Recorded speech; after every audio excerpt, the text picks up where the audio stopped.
સુરતના Varachha main road પર Poddar arcade પાસે કારનો અકસ્માત થયો। ડિવાઈડર પર મૂકવામાં આવતું નોટિસ બોર્ડ અને થાંભલો ન હોવાથી અકસ્માત થયો હોવાનું અનુમાન છે। પાલિકાની બેદરકારીના કારણે અકસ્માત થયો હોવાનો આક્ષેપ થઈ રહ્યો છે। મહિનામાં એક જ જગ્યા પર આ ત્રીજી કારનો અકસ્માત થતા લોકોમાં રોષ જોવા મળ્યો। સદનસીબે અકસ્માતમાં કોઈ જાનહાની નથી થઈ, પરંતુ કારને નુકસાન પહોંચ્યું હતું। સુરતમાંથી ગેરકાયદે ગેસ રિફિલિંગ ઝડપાયું છે। કામરેજના પરબ ગામની સીમમાં ઓમ ઇન્ડસ્ટ્રીઝમાં ગેસ રિફિલિંગ થતું હતું। દુકાન નંબર 4 અને 7 માં રાંધણ ગેસના બાટલામાંથી ગેસ રિફિલિંગ કરવામાં આવતું હતું। પોલીસને બાતમી મળતા રેડ કરી હતી।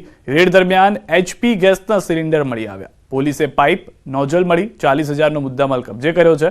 પોલીસે પારસ ગજ્જરની હાલ ધરપકડ કરી છે, જ્યારે કનૈયાલાલની શોધખોળ હાથ ધરી કેટલા સમયથી આ પ્રકારે કૌભાંડ આચરવામાં આવતું હતું તે દિશામાં પોલીસે તપાસ હાથ ધરી છે। મળતા રેડ કરતા દુકાન નંબર 7 અને દુકાન નંબર 4 માં ગેરકાયદેસર રીતે ઘરેલું વપરાશના ગેસના સિલિન્ડર રિફિલિંગ કરતા હોવાનું ધ્યાને આવેલ, જે બાબતે ગુનો દાખલ કરી જેમાં HP ગેસના, જીઓ મીન્સ ગો ગેસના તથા સુપર ગેસના ટોટલ 22 ખાલી તથા ભરેલા બાટલાઓ મળેલા છે। અજાણ્યા વ્યક્તિને ગાડી ભાડે આપવા પહેલા સચેત રહેજો। વલસાડમાં ભાડા પર લીધેલી ગાડી બારોબાર ગીરવી મૂકી રોકડ મેળવ્યાનો કિસ્સો સામે આવ્યો છે। પોલીસે 3 આરોપીઓની ધરપકડ પણ કરી છે। આરોપીઓએ 10 દિવસ માટે ગાડી વડોદરા લઈ જવાનું કહી ભાડા પર લીધી હતી। આ બાદ કાર માલિકની જાણ બાદ કાર ગીરવી મૂકી આરોપીઓએ રોકડ મેળવી હતી। ગાડી વલસાડમાં જ ફરતી હોવાનું જાણતા કાર માલિકે તપાસ કરી હતી। આરોપીઓ યોગ્ય જવાબ ન આપતા સમગ્ર મામલે ફરિયાદ નોંધાઈ હતી। ફરિયાદના આધારે તપાસ કરતા કાર ભાડે લઈ જઈ જાણ બહાર બારોબાર વેચી દેવાનું કૌભાંડ સામે આવ્યું। બરોડા જવા માટે લઈ ગયો હતો, પણ મારી ગાડી 3 દિવસ પછી આપણી ઉદવાડા ટોલ નાકા પાસે જોવા મળી। ઇન્ક્વાયરી કરી, એમને ફોન કર્યો, પણ એમણે મને સાચો જવાબ આપ્યો નહીં।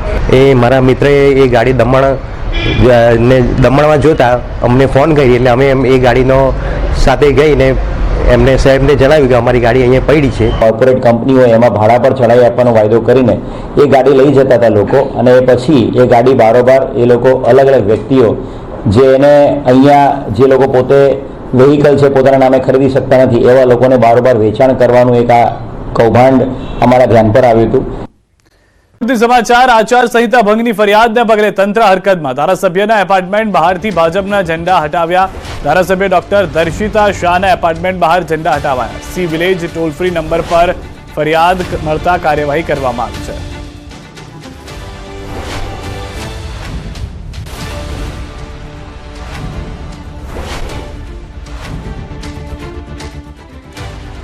તો છોટાઉદેપુરમાં ભાજપ દ્વારા બુટલેગરના સન્માનનો મામલો। બુટલેગરનું ગુલાબ આપી સન્માન કરાયાની વાત। છોટાઉદેપુરના પ્રભારી રમેશ ઉકાણીનું નિવેદન, શરત ચૂકથી બુટલેગર સ્ટેજ પર આવી ગયો હતો, તેને કોઈ હોદ્દો આપવામાં નથી આવ્યો। કાર્યક્રમ પૂર્ણ થયા બાદ આવી ગયો હતો। ભાજપને તેના સાથે કોઈ લેવા દેવા નથી।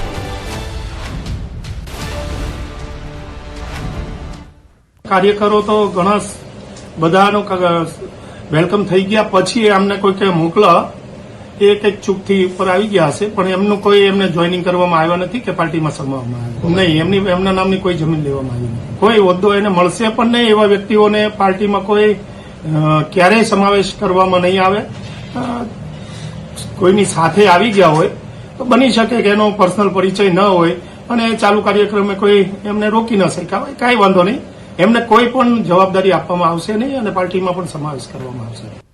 અરવલ્લીથી સમાચાર। મેઘરજમાં ઉમેદવારની ના સામે વિરોધ। અરવલ્લી જિલ્લા પંચાયત સભ્યનું ભાજપમાંથી રાજીનામું। જિલ્લા પંચાયત સદસ્ય અને પૂર્વ ઉપપ્રમુખ કનુભાઈ મનાતનું રાજીનામું। ભીખાજી ઠાકોરના સમર્થનમાં આપ્યું રાજીનામું। બુથ પ્રમુખથી લઈ અને જિલ્લા સદસ્યના રાજીનામા। અનેક કાર્યકરોનો ભાજપથી રાજીનામું આપ્યાનો નિર્ણય છે, જે હાલમાં જોવા મળી રહ્યો છે। ફોન આવવાથી એમને ચૂંટણી લડવાનો ઇનકાર કર્યો હતો। આ દુઃખની લાગણી લઈ અમે આજે હું ભારતીય જનતા પાર્ટીના કાર્યકર્તા તરીકે, એક જિલ્લા પંચાયતના સદસ્ય અને પૂર્વ જિલ્લા પંચાયતના ઉપપ્રમુખ તરીકે હું આ એક રાજીનામું આપું છું।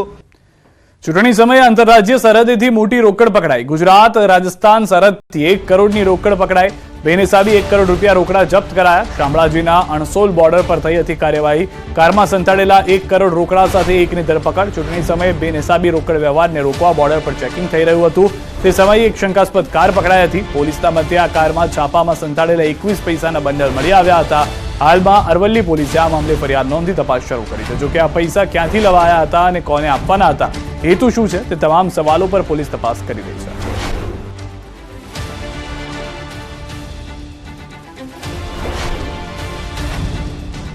પોતાના અન્ય માણસો સાથે જેમાં વાહનનું ચેકિંગ ચાલુ હતું એ દરમિયાન એક 4 વ્હીલ ગાડી આવતા રૂટીન પ્રમાણે એમને ચેક કરવા માટે રોકતા ટોટલ 1 કરોડની કેશ મળેલ, સાથે એક મોબાઈલ ફોન જેની કિંમત 2000 ગણીએ અને ગાડીની કિંમત 2 લાખ, તો ટોટલ મળીને 1 કરોડ 2 લાખ અને 2000નો મુદ્દામાલ એ કોઈ આધાર પુરાવા એમણે રજૂ કર્યા નહીં અને એની ઉપર શંકા ગઈ અને એનો સોર્સ ક્યાં છે એ જણાવી શકેલ નહીં, એટલે કાયદેસર કાર્યવાહી કરી અને એને આપણે અટક કરેલા છે. મહેસાણા લોકસભા બેઠકને લઈને રાજકારણ ગરમાયું છે. લોકસભાના ઉમેદવાર તરીકે માણસાના કોઈ યુવાનની પસંદગી કરવા માંગ કરાઈ છે. પોતાના વિસ્તારનો વિકાસ થાય તે હેતુથી માંગ કરાઈ છે. યુવા અને શિક્ષિત ચહેરો માણસામાંથી પસંદ કરવામાં આવે તેવી સ્થાનિકો માંગ કરી રહ્યા છે. અત્યાર સુધી માણસામાંથી કોઈ પણ ઉમેદવાર પસંદ કરવામાં નથી આવ્યો. આ લોકસભા ચૂંટણીમાં માણસાના યુવાનને તક આપવા સ્થાનિકોએ માંગ કરી છે.